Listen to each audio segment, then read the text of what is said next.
Today we're going to read Dr. Foster Went to Gloucester. Dr. Foster went to Gloucester in a shower of rain. He stepped in a puddle right up to his middle and never went there again.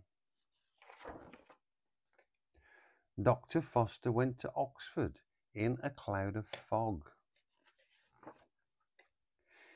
He just couldn't see, bumped into a tree, and splat, he fell into a bog. Dr. Foster went to Gosport in a howling gale. The wind was so strong it blew him along, and he flew down the street with a wail. Whoa!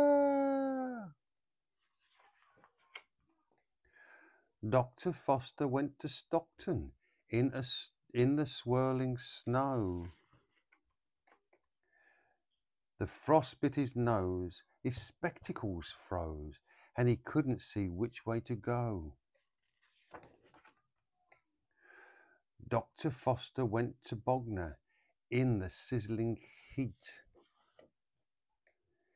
He took off his socks, fell asleep on the rocks, and got sunburnt all over his feet. Dr. Foster told his daughter, "I'm not going to Rome. I'll see my patients here with my family near. From now on, there's no place like home."